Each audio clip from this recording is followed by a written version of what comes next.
ಸಚಿವ ಡಿ ಸುಧಾಕರ್ ಅವರ ಅಕಾಲಿಕ ನಿಧನದಿಂದ ತೆರವಾಗಿರ್ತಕ್ಕಂಥ ಹಿರಿಯೂರು ವಿಧಾನಸಭಾ ಕ್ಷೇತ್ರದ ಉಪಚುನಾವಣೆಗೆ ಈಗ ರಾಜ್ಯ ರಾಜಕಾರಣ ಒಂದ್ ಸ್ವಲ್ಪ ಅದನ್ನ ಆ ಕಡೆಗೆ ದಾವಣಗೆರೆ ಬಾಗಲಕೋಟೆ ಆಯ್ತು, ಈಗೆಲ್ಲ ಹಿರಿಯೂರು ಕಡೆ ಕಣ್ಣಾಯಿಸ್ತಾ ಇದ್ದಾರೆ. ಕ್ಷೇತ್ರವನ್ನ ಮರಳಿ ಗೆಲ್ಲಬೇಕು ಅಂತ ಕಾಂಗ್ರೆಸ್ ಪ್ಲಾನ್ ಮಾಡ್ತಿದೆ. ಅವ್ರ ಪುತ್ರ ಸುಹಾಸ್ ತುಂಬಾ ಆಕ್ಟಿವ್ ಆಗಿ ಓಡಾಡ್ತಿದ್ದಾರೆ, ಸುಧಾಕರ್ ಅವ್ರ ಮಗ. ಇತ್ತ ಜೆಡಿಎಸ್ ಮತ್ತು ಬಿಜೆಪಿ ಮೈತ್ರಿಕೂಟ ಕ್ಷೇತ್ರವನ್ನು ತನ್ನ ವಶ ಮಾಡಿಕೊಳ್ಳೋಕೆ ಭರ್ಜರಿ ರಣತಂತ್ರ ರೂಪಿಸಿದೆ. ಟಿಕೆಟ್ ನಾನ್ ಕೊಡಿಸ್ತೇನೆ, ಅಭ್ಯರ್ಥಿ ಗೆಲ್ಲಿಸೋ ಜವಾಬ್ದಾರಿ ನಿಮ್ದು ಅಂತ ಕೇಂದ್ರ ಸಚಿವ ಎಚ್.ಡಿ. ಕುಮಾರಸ್ವಾಮಿ ಅವರು ಕ್ಷೇತ್ರದ ಮುಖಂಡರಿಗೆ ಬಿಗ್ ಟಾಸ್ಕ್ ಕೊಟ್ಟಿದ್ದಾರೆ. ಇದರ ನಡುವೆ ಕಾಡುಗೊಲ್ಲರ ಸಂಘದ ಅಧ್ಯಕ್ಷ ರಾಜಣ್ಣ ಬಿಜೆಪಿ ಸೇರಿರೋದು ಮತ್ತು ಪೂರ್ಣಿಮಾ ಶ್ರೀನಿವಾಸ್ ಕಾಂಗ್ರೆಸ್ ಕಡೆಯಿಂದ ಸ್ಪರ್ಧಿಸುವಕ್ಕೆ ಆಸಕ್ತಿ ತೋರಿರೋದು ಇಡೀ ಹಿರಿಯೂರು ಕದನವನ್ನ ಹೈ ವೋಲ್ಟೇಜ್ ಮಾಡಿದೆ. ಈ ಕ್ಷೇತ್ರದಲ್ಲಿ ಕಮಲ ದಳ ಮೈತ್ರಿಯ ಶಕ್ತಿಯೊಂದಿಗೆ ವಿಜಯ ಪತಾಕೆ ಹಾರಿಸೋಕೆ ಜೆಡಿಎಸ್ ಚಟುವಟಿಕೆಯನ್ನ ಚುರುಕುಗೊಳಿಸಿದೆ. ಹಿರಿಯೂರು ಕ್ಷೇತ್ರದಲ್ಲಿ ಒಕ್ಕಲಿಗ ಹಾಗೂ ಯಾದವ ಸಮುದಾಯಗಳ ಮತಗಳು ನಿರ್ಣಾಯಕ ಪಾತ್ರ ವಹಿಸೋದ್ರಿಂದ ಇದೇ ಸಮುದಾಯಗಳಿಂದ ಮೈತ್ರಿ ಅಭ್ಯರ್ಥಿಯನ್ನ ಕಣಕ್ಕಿಳಿಸುವ ಲೆಕ್ಕಾಚಾರಗಳು ದಳಪಾಳಯದಲ್ಲಿ ನಡೀತಾ ಇದೆ. 2023 ವಿಧಾನಸಭೆ ಚುನಾವಣೆ ಅಂಕಿ ಅಂಶಗಳನ್ನು ಗಮನಿಸಿದ್ರೆ ಮೈತ್ರಿಕೂಟದ ನಾಯಕರಲ್ಲಿ ಗೆಲುವಿನ ವಿಶ್ವಾಸ ಡಬಲ್ ಆಗಿದೆ. ಕಳೆದ ಚುನಾವಣೆಯಲ್ಲಿ ಜೆಡಿಎಸ್ ಅಭ್ಯರ್ಥಿಯಾಗಿದ್ದ ರವೀಂದ್ರಪ್ಪ ಒಂಟಿಯಾಗಿ ಸ್ಪರ್ಧಿಸಿ ಅವರು 38,000 ಮತ ಪಡೆದಿದ್ರು. ಇತ್ತ ಬಿಜೆಪಿ ಅಭ್ಯರ್ಥಿ 61,000 ಮತಗಳನ್ನು ಗಳಿಸಿದ್ರು. ಹೀಗಾಗಿ ಎರಡೂ ಪಕ್ಷಗಳ ಮತ ಬಲ ಕ್ರೋಢೀಕರಣಗೊಂಡ್ರೆ ಎನ್ಡಿಎ ಮೈತ್ರಿ ಅಭ್ಯರ್ಥಿ ಗೆಲುವು ಸಲ್ಲಿಸುವ ಎಂಬ ಲೆಕ್ಕಾಚಾರದಲ್ಲಿ ಜೆಡಿಎಸ್ ಮತ್ತು ಬಿಜೆಪಿ ನಾಯಕರಿದ್ದಾರೆ. ಇನ್ನೊಂದೆಡೆ ಕಾಂಗ್ರೆಸ್ ಪಾಳೆಯದಲ್ಲೂ ಟಿಕೆಟ್ಗಾಗಿ ಭಾರಿ ಪೈಪೋಟಿ ಆರಂಭ ಆಗಿದೆ. ಇತ್ತ ಕಾಂಗ್ರೆಸ್ ತಂತ್ರಕ್ಕೆ ಕೌಂಟರ್ ಕೊಡೋಕೆ ಅಲರ್ಟ್ ಆಗಿರ್ತಕ್ಕಂಥ ಬಿಜೆಪಿ ರಾಜ್ಯ ಕಾಡುಗೊಲ್ಲರ ಸಂಘದ ಅಧ್ಯಕ್ಷ ರಾಜಣ್ಣ ಅವರನ್ನ ಅಧಿಕೃತವಾಗಿ ಪಕ್ಷಕ್ಕೆ ಸೇರ್ಪಡೆಗೊಳಿಸಿಕೊಳ್ಳುವ ಮೂಲಕ ಕಾಂಗ್ರೆಸ್ಗೆ ಶಾಕ್ ಕೊಟ್ಟಿದೆ. ಕಾಂಗ್ರೆಸ್ ಸುಧಾಕರ್ ಅವರು ಜೈನ ಸಮುದಾಯಕ್ಕೆ ಸೇರಿದವರು, ಬಟ್ ಜಾತಿ ಮೀರಿಯಲ್ಲಿ ಪ್ರೀತಿ ಗಳಿಸಿ ಅವ್ರು ಗೆಲ್ತಾ ಇದ್ರು. ಸುಧಾಕರ್ 8ರಲ್ಲಿ, ಅದಾದ್ಮೇಲೆ ಅಲ್ಲಿ ಫೈಟ್ ಕೃಷ್ಣಪ್ಪನವರು ಬಂದು 13ರಲ್ಲಿ ನಿಂತ್ಕೋತಾರೆ, ಸತ್ತೋಗವ್ರ ನಂತರ ಸೋಲ್ತಾರೆ, ನಂತರ ಸಾಯ್ತಾರೆ, ನಂತರ ನೆಕ್ಸ್ಟ್ ಎಲೆಕ್ಷನ್ ಅಲ್ಲಿ ಪೂರ್ಣಿಮಾ ಅವ್ರು ನಿಲ್ತಾರೆ, ಗೆಲ್ತಾರೆ, ಮತ್ತೆ ಸುಧಾಕರ್ ಗೆದ್ದಿದ್ದಾರೆ. ಗೊಲ್ಲ ವರ್ಸಸ್ ಸದರ್ಸನ್ ಅವರ ಪಾಲಿಟಿಕ್ಸ್ ಕಾಂಗ್ರೆಸ್ ಅನ್ನೋ. ಬಟ್ ಪೂರ್ಣಿಮಾನ ಈಗ ಕಾಂಗ್ರೆಸ್ ಇರೋ ಕಾರಣ ಅವರು ಆಕಾಂಕ್ಷಿ, ಬಟ್ ಸುಧಾಕರ್ ಮಗ ರಾಜಕಾರಣ ಮಾಡಲ್ಲ, ಕಂಟೆಸ್ಟ್ ಮಾಡಲ್ಲ ಅಂತಿತ್ತು, ಬಟ್ ಅವ್ರು ಓಡಾಡ್ತಿದ್ದಾರೆ. ಸತ್ತವ್ರ ಮನೆಗೆ ಟಿಕೆಟ್ ಸಹಜವಾಗಿ ಕೊಡ್ತಾರೆ ಕಾಂಗ್ರೆಸ್ ಅಲ್ಲಿ, ಮತ್ತೆ ಆಲ್ ಪಾರ್ಟಿ ಬಹುತೇಕ ಸುಧಾಕರ್ ಮಗ ಕಾಂಗ್ರೆಸ್ ಅಭ್ಯರ್ಥಿ ಆಗ್ಬಹುದು. ಅವ್ರು ಆಗಲ್ಲ ಅಂದ್ರೆ ಪೂರ್ಣಿಮಾ ಶ್ರೀನಿವಾಸ್ ಆಗಬಹುದು. ಎದುರಾಳಿ ಜೆಡಿಎಸ್ ಬಿಜೆಪಿ ಮೈತ್ರಿಕೂಟ ಅಭ್ಯರ್ಥಿಗಳನ್ನ ಹಾಕ್ಲೇಬೇಕಾಗತ್ತೆ. ಸೊ ಅದು ಈಗ ಏನ್ ರವೀಂದ್ರಪ್ಪಗಿಂತ ಈ ಕಾಡುಗಳ ಇದ್ರಂತ ರಾಜಣ್ಣ ಹಂಗೆಲ್ಲ ಜೆಡಿಎಸ್ ಬಿಜೆಪಿ ಇದರಲ್ಲಿ ಇಲ್ಲೇ ನೆಕ್ಸ್ಟ್ ಟಿಕೆಟ್ ಫೈಟ್ ಇಲ್ಲೇ ಶುರುವಾಗುತ್ತೆ ಜೆಡಿಎಸ್ ಬಿಜೆಪಿದು. ಯಾಕಂದ್ರೆ ಈ ಕ್ಷೇತ್ರದಲ್ಲಿ ಪೂರ್ಣಿಮಾ ಕಾರಣಕ್ಕೆ, ಕೃಷ್ಣಪ್ಪ ಕಾರಣಕ್ಕೆ ಬಿಜೆಪಿ ಬಲ ಬಂದಿತ್ತು. ಈಗ ಅವ್ರು ಇಲ್ಲ ಪಾರ್ಟಿಲಿ, ಹಂಗಂತ ಪಾರ್ಟಿ ಏನ್ ವೀಕ್ ಅಲ್ಲ, ಪಾರ್ಟಿ ಕೂಡ ಬೆಸ್ಟ್ ಸ್ಟ್ರಾಂಗ್ ಇದೆ. But compared to JDS BJP ಪಕ್ಷ ನೋಡಿದಾಗ ಜೆಡಿಎಸ್ ಸ್ಟ್ರಾಂಗ್ ಆಗಿ ಅಲ್ಲಿ ಬೇಸ್ ಹೊಂದಿದೆ ಬಿಕಾಸ್ ಆಫ್ ಒಕ್ಕಲಿಗ ಕಮ್ಯುನಿಟಿ. ನೋಡ್ಬೇಕು ಮುಂದೆ. ಇನ್ನು ಬಿಡದಿ ಟೌನ್ಶಿಪ್ ಯೋಜನೆ ರಾಜಕೀಯ ಪ್ರತಿಷ್ಠೆಯ ಕಣವಾಗಿ ಮಾರ್ಪಟ್ಟಿದ್ದು ಉಪಮುಖ್ಯಮಂತ್ರಿ ಡಿ.ಕೆ. ಶಿವಕುಮಾರ್ ಹಾಗೂ ಕೇಂದ್ರ ಸಚಿವ ಎಚ್.ಡಿ. ಕುಮಾರಸ್ವಾಮಿ ನಡುವಿನ ನೇರ ವಾಕ್ಸಮರ ತಾರಕಕ್ಕೇರಿದೆ.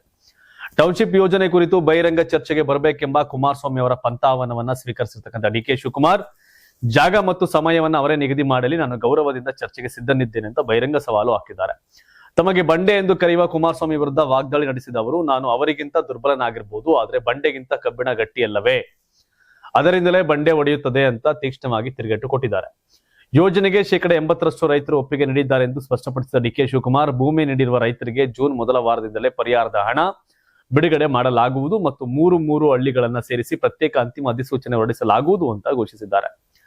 ಜೊತೆಗೆ ಈ ಯೋಜನೆ ತಮ್ಮ ವೈಯಕ್ತಿಕ ನಿರ್ಧಾರವಲ್ಲ, ಕುಮಾರಸ್ವಾಮಿ ಅವರು ಮುಖ್ಯಮಂತ್ರಿ ಆಗಿದ್ದಾಗಲೇ ಈ ಬಿಡದಿ ಟೌನ್ಶಿಪ್ ಯೋಜನೆಗೆ ಮೊದಲ ನೋಟಿಫಿಕೇಶನ್ ಮಾಡಲಾಗಿತ್ತು ಮತ್ತು ಅವರ ಕಾಲದಲ್ಲೇ ಭೂಮಿಗೆ ಪ್ರತಿಯಾಗಿ ಅಭಿವೃದ್ಧಿಪಡಿಸಿದ ಭೂಮಿ ನೀಡುವ ತೀರ್ಮಾನ ತೆಗೆದುಕೊಳ್ಳಲಾಗಿತ್ತು ಅಂತ ಇತಿಹಾಸವನ್ನ ನೆನಪಿಸಿದ್ದಾರೆ. ಒಟ್ಟಿನಲ್ಲಿ ಈ ಬಿಡಿಎ ಟೌನ್ಶಿಪ್ ಕದನ ಮುಂದಿನ ದಿನಗಳಲ್ಲಿ ಇಬ್ಬರು ನಾಯಕರ ನಡುವೆ ಮತ್ತಷ್ಟು ಹೈ ವೋಲ್ಟೇಜ್ ಆಗುವ ಎಲ್ಲಾ ಲಕ್ಷಣ ಕಾಣಿಸ್ತಾ ಇದೆ. ಎಚ್.ಡಿ.ಕೆ ವರ್ಸಸ್ ಡಿ.ಕೆ. ಶಿವಕುಮಾರ್ ಮುಖ್ಯಮಂತ್ರಿ ಆಗುವ ಹೊಸ್ತಿಲಲ್ಲಿ ಅವರು ತುದಿಗಾಲಲ್ಲಿ ನಿಂತವ್ರೆ. ಈಗೇನಾರ ಈ 1.5-2 ವರ್ಷದಲ್ಲಿ ಇದೇನೇ ಆಗ್ಲಿಲ್ಲ ಅಂದ್ರೆ ಕುಮಾರಸ್ವಾಮಿ ನಾನೇ ಮುಖ್ಯಮಂತ್ರಿ ಆಗುವಂತ ಕ್ಯಾನ್ಸಲ್ ಮಾಡ್ತೀನಿ ಅಂತ ಅವ್ರು ಹೇಳ್ತಾರೆ. ಸೊ ಇದಾಗಿ ಡಿ.ಕೆ ವರ್ಸಸ್ ಎಚ್.ಡಿ.ಕೆ ನಡುವಿನ ಕಾಳಗ. ಬಟ್ ಜನಗ ಅನುಕೂಲ ಆಗೋ ನಿರ್ಧಾರಗಳಾಗಬೇಕು. ವ್ಯವಸಾಯ, ನಾನು ವ್ಯವಸಾಯ ಮಾಡ್ತಿದ್ದೆ ಊರಲ್ಲಿ, ನಾನು ನಮ್ಮ ಜಮೀನಲ್ಲಿ ಕಬ್ಬು ಬೆಳೀತಿದ್ದೆ, ಭತ್ತ ಬೆಳೀತಿದ್ದೆ. 2005, 6, 7 ಆ ಸನ್ನಿವೇಶ. ಆಮೇಲೆ ಬೆಂಗಳೂರು ಕಡೆ ಇತ್ಲ ಕಡೆ ಬಂದ್ವಿ ನಾವು. ವ್ಯವಸಾಯ ಮಾಡೋರು ಮೊದಲು 2000ನೇ ಇಸ್ವಿಲಿ ಊರಲ್ಲಿ 100 ಜನದಲ್ಲಿ 90 ಜನ ವ್ಯವಸಾಯ ಮಾಡೋರು, 10 ಜನ ಬೆಂಗಳೂರಲ್ಲಿ ಕೆಲಸ ಮಾಡೋರು ಹುಡುಗರು. ಇವತ್ತು 10 ಜನ ಊರಲ್ಲಿ ವ್ಯವಸಾಯ ಮಾಡ್ತಾರೆ, 90 ಜನ ಬೆಂಗಳೂರು ಬಂದು ಅಲ್ಲಿ ಕೆಲ್ಸಕ್ಕೆ ಹೋಗ್ತಾವ್ರೆ. ವ್ಯವಸಾಯ ಮಾಡೋ ಸಂಖ್ಯೆ ತೀರಾ ಕಡಿಮೆ ಆಗ್ತಿದೆ. 80 to 90% ವ್ಯವಸಾಯ ಮಾಡುವಂತ ಆ ಸಂಖ್ಯೆ ಇಳಿದೋಗಿದೆ. ಇದು ನಗರಕ್ಕೆ ಹತ್ರ ಇರ್ತಕ್ಕಂಥದ್ದು. ನಿಮ್ಗೆ ಗೊತ್ತಿರಲಿ, ಈ ಕಡೆ ತಮಿಳ್ನಾಡಿಗೆ ಅನುಕೂಲ ಆಗುವಂತ ಬೆಳವಣಿಗೆ, ಈ ಕಡೆ ಎಲೆಕ್ಟ್ರಾನಿಕ್ ಸಿಟಿ ಕಡೆ ಎಲ್ಲ ಬೆಳೆದು ನಮ್ಮ ಏರ್ಪೋರ್ಟ್ ಇಂದ ಆಂಧ್ರದವ್ರ ಲಾಭ. ಕರ್ನಾಟಕಕ್ಕೆ ಏನಾರು ಲಾಭ ಆಗ್ಬೇಕು ಬೆಂಗಳೂರು ಅಂತಂದ್ರೆ ಇತ್ಲ ಕಡೆ ನೆಲಮಂಗಲ ಕಡೆಗೋ ಇತ್ಲ ಕಡೆ ಮಾಗಡಿ ಕಡೆಗೋ ಈ ಕಡೆ ಬೆಳೆದ್ರೆ ನಿಜವಾಗ್ಲೂ ಕನ್ನಡಿಗರಿಗೆ ಅನುಕೂಲ ಆಗುತ್ತೆ. ಬಟ್ ಇಲ್ಲಿ ರೈತರು ಮತ್ತೆ ಭೂಮಿ ವ್ಯವಸಾಯ ಮಾಡಕ್ ನೀರಿಲ್ಲ ಕತೆ ಇಲ್ಲ ಅಂತ ಜಾಗವನ್ನ ಡೆವಲಪ್ ಮಾಡಲು ಅರ್ಥ ಇರುತ್ತೆ. ಕೃಷಿ ಭೂಮಿ ತುಂಬಾ ಚೆನ್ನಾಗಿ ನೀರಿದೆ ಚೆನ್ನಾಗಿ ಇದಾಗ್ತಿದೆ ಅಂದಾಗ ಅದೊಂದು ಸ್ವಲ್ಪ ಡ್ಯಾಮೇಜ್. ಬಟ್ ಮುಂದಿನ ದಿನಗಳಲ್ಲಿ ವ್ಯವಸಾಯದ ಮಾಡೋರ ಸಂಖ್ಯೆ ತೀರಾ ಕಡಿಮೆ ಆಗುತ್ತೆ. ಬಟ್ ಹಳೆ ಮೈಸೂರು ಭಾಗಕ್ಕೆ ಮಂಡ್ಯ ಬೆಂಗಳೂರು ದಕ್ಷಿಣ ಈ ಭಾಗಕ್ಕೆ ಕುಣಿಗಲ್ಲು ಈ ಭಾಗಕ್ಕೆಲ್ಲ ಅನುಕೂಲ ಆಗ್ಬೇಕು ಅಂದ್ರೆ ಮತ್ತೆ ಸಿಟಿ ಬೆಂಗಳೂರು ಆ ಕಡೆ ಬೆಳಿಬೇಕು. ಹಾಗಾಗಿ ರೈತರು ಈಗ ರೇಟು ಈಗ ಉದಾಹರಣೆಗಳಲ್ಲ ಡಿ ಕೆ ಶಿವಕುಮಾರ್ ಚಿನ್ನದ ಬೆಲೆ ಬರುತ್ತೆ ಅಂತ ಹೇಳಿದ್ರು ಎಲ್ಲರೂ ಅದೇ ಡಿ ಕೆ ಶಿವಕುಮಾರ್ದೇ ಇರುತ್ತೆ ನಲ್ಲಿ ನೋಡ್ ನಿರ್ಧಾರ ತಗೋಬೇಕಾಗತ್ತೆ. ಯಾರನ್ನೋ ಸಾಯಿಸಿ ಯಾರ್ದೋ ಸಮಾಧಿ ಮೇಲೆ ಸೌಧ ಕಟ್ಟದೇನೈತಲ್ಲಿ. ಹಾಗಾಗಿ ಸಮಾಧಿ ಇಲ್ಲದೆ ಮನೆ ಕಟ್ಟಬಹುದು, ಸ್ಮಶಾನದಲ್ಲಿ ಮನೆ ಕಟ್ತಾರೆ ಅಂದ್ರೆ ಅಲ್ಲಿಯ ಜನ ಹಠ ಮಾಡಿ ಬೇಡ ಅಂತ ಹೇಳ್ತಾವ್ರೆ ಅಂತಂದ್ರೆ ಇಲ್ಲ ಅದು ಊರೂರಲ್ಲಿ ವೋಟಿಂಗ್ ಏನಾದ್ರು ಹಾಕ್ಸ್ಬಿಡ್ಬೇಕಿದ್ದಾರೆ. ಜನ ಅದರ ಪರ ಮತ್ತೆ ವಿರುದ್ಧ ಏನೈತೆ ಅಂತ ನೋಡ್ಬೇಕು ಅಲ್ವಾ. ಪರ ಆಗ್ತಾರಲ್ಲ ವಿರುದ್ಧ ಓಟ್ ಹಾಕ್ತಾರೆ, ಬಂದು ಓಟ್ ಹಾಕ್ಬೇಕು. ಯಾರು ಪ್ರಾಪರ್ಟಿ ರೈತರು ಯಾರಿದ್ದಾರೆ ಆದ್ರೂ ಆ ಮೆಜಾರಿಟಿ ಮೇಲೆ ತಗೋಬೇಕು. ಸುಮ್ನೆ ಇವ್ರ ಇಷ್ಟ ಬಂದಾಗ ಮಾಡೋದು ತಪ್ಪಾಗುತ್ತೆ. ತಮಿಳುನಾಡು ಮುಖ್ಯಮಂತ್ರಿ ವಿಜಯ್ ನೇತೃತ್ವದ ಸರ್ಕಾರದ ಮೊದಲ ಸಚಿವ ಸಂಪುಟ ವಿಸ್ತರಣೆ ಕೊನೆಗೂ ಪೂರ್ಣಗೊಂಡಿದೆ. ಇಂದು ಗುರುವಾರ ನಡೆದ ಅದ್ದೂರಿ ಸಮಾರಂಭದಲ್ಲಿ ಒಟ್ಟು 23 ಶಾಸಕರು ನೂತನ ಸಚಿವರಾಗಿ ಪ್ರಮಾಣ ವಚನ ಸ್ವೀಕಾರ ಮಾಡಿದ್ರು. ಆದ್ರೆ ಈ ಪ್ರಮಾಣ ವಚನ ಸ್ವೀಕಾರ ಸಮಾರಂಭದ ಲೈವ್ ನಲ್ಲೇ ಒಂದು ರಾಜಕೀಯ ಕಾವೇರುವ ಸಂಘ ಘಟನೆ ನಡೆಯಿತು. ಕಾಂಗ್ರೆಸ್ ಸಚಿವರು ಪ್ರಮಾಣ ವಚನ ಸ್ವೀಕರಿಸುವಾಗ ಮಾಡಿದ ಒಂದು ಎಡವಟ್ಟಿಗೆ ರಾಜ್ಯಪಾಲರು ವೇದಿಕೆಯಲ್ಲಿ ಗರಂ ಆದರು. ತಮಿಳುನಾಡಲ್ಲಿ ಮುಖ್ಯಮಂತ್ರಿ ಜೋಸೆಫ್ ವಿಜಯ್ ನೇತೃತ್ವದ ಟಿವಿಕೆ ಸರ್ಕಾರದ ಬಹುನಿರೀಕ್ಷಿತ ಸಚಿವ ಸಂಪುಟ ವಿಸ್ತರಣೆ ಆಗಿದೆ. ಏನು ಘಟನೆ ಆಯ್ತು ಅಂತಂದ್ರೆ ಹೊಸದಾಗಿ ಸಚಿವರಾಗಿ ನೇಮಕಗೊಂಡ ಕಾಂಗ್ರೆಸ್ ಶಾಸಕ ರಾಜೇಶ್ ಕುಮಾರ್ ಪ್ರಮಾಣ ವಚನ ಸ್ವೀಕರಿಸುವಾಗ ಸಂವಿಧಾನದ ಸಾಲುಗಳ ಜೊತೆಗೆ ರಾಹುಲ್ ಗಾಂಧಿ, ರಾಜೀವ್ ಗಾಂಧಿ, ಹಿರಿಯ ಕಾಂಗ್ರೆಸ್ ನಾಯಕ ಕೆ ಕಾಮರಾಜ್ ಅವರ ಹೆಸರುಗಳನ್ನ ಪ್ರಸ್ತಾಪಿಸಿ ಘೋಷಣೆಗಳನ್ನ ಕೂಲಲು ಆರಂಭಿಸಿದ್ರು. ಇದನ್ನ ಕೇಳಿ ವೇದಿಕೆಯಲ್ಲಿ ಅಲರ್ಟ್ ಆದ ರಾಜ್ಯಪಾಲ ರಾಜೇಂದ್ರ ವಿಶ್ವನಾಥ್ ಅರ್ಲೇಕರ್ ತಕ್ಷಣವೇ ಮಧ್ಯಪ್ರವೇಶ ಮಾಡಿ ಕಾಂಗ್ರೆಸ್ ಸಚಿವರಿಗೆ ಅಡ್ಡಿಪಡಿಸಿದರು.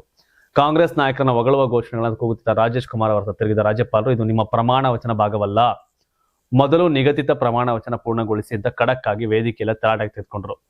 ರಾಜ್ಯಪಾಲರ ಈ ತೀವ್ರ ಆಕ್ಷೇಪದ ಬಳಿಕ ಸಚಿವ ರಾಜೇಶ್ ಕುಮಾರ್ ತಮ್ಮ ಘೋಷಣೆಗಳನ್ನು ನಿಲ್ಲಿಸಿ ಮೂಕ ವಿಸ್ಮಿತರಾಗಿ ಕೇವಲ ಪ್ರಮಾಣ ವಚನ ಪಠ್ಯವನ್ನು ಮಾತ್ರ ಓದಿ ಪ್ರಕ್ರಿಯೆಯನ್ನು ಮುಗಿಸಿದ್ರು. ಈ ಸಣ್ಣ ಹೈಡ್ರಾಮಾದ ಬಳಿಕ ಉಳಿದ ಸಚಿವರ ಪ್ರಮಾಣ ವಚನ ಸಮಾರಂಭ ಯಾವುದೇ ಗೊಂದಲವಿಲ್ಲದೆ ಮುಂದುವರಿಯಿತು. 50 ವರ್ಷದಿಂದ ಕಾಂಗ್ರೆಸ್ನ ಮಂತ್ರಿ ಆಗಕ್ಕಾಗಿರಲಿಲ್ಲ ಯಾರು, ಆ ಖುಷಿ ಪಾಪ ಏನೋ ಕೂಗಿರ್ತಾರೆ. DMK ಜೊತೆ ಕಾಂಗ್ರೆಸ್ ಮೈತ್ರಿ ಇತ್ತು, ಮಂತ್ರಿ ಸ್ಥಾನ ಕೊಡ್ತಿರಲಿಲ್ಲ ಇವರಿಗೆ, ಎಲ್ಲರೂ ಇಟ್ಕೊಂಡಿದ್ರು ಸ್ಟಾಲಿನ್. ಈ ಮಿನಿಸ್ಟರ್ ಆಗೋರು ಕಾಂಗ್ರೆಸ್ ಅದೇ ಖುಷಿ ಅವರಿಗೆ. ನೀವು ಸಣ್ಣ ಆಗ್ಬೇಕಲ್ವಾ, ಅದು ಒಂದು ಉತ್ತಮ ಆಹಾರದಿಂದ ಸಣ್ಣ ಆಗ್ಬೇಕಲ್ವಾ. ಪ್ರತಿದಿನ ನಮ್ಮ ಜೀನಿ ಸ್ಲಿಮ್ ನ ಯೂಸ್ ಮಾಡಿ ಯಾವುದೇ ಸೈಡ್ ಎಫೆಕ್ಟ್ ಇಲ್ದಂಗೆ ನೀವು ಸಣ್ಣ ಆಗ್ತೀರಾ. ನೀವು ಸಣ್ಣ ಆಗ್ಬೇಕಲ್ವಾ, ಅದು ಒಂದು ಉತ್ತಮ ಆಹಾರದಿಂದ ಸಣ್ಣ ಆಗ್ಬೇಕಲ್ವಾ. ಪ್ರತಿದಿನ ನಮ್ಮ ಜೀನಿ ಸ್ಲಿಮ್ ನ ಯೂಸ್ ಮಾಡಿ ಯಾವುದೇ ಸೈಡ್ ಎಫೆಕ್ಟ್ ಇಲ್ದಂಗೆ ನೀವು ಸಣ್ಣ ಆಗ್ತೀರಾ.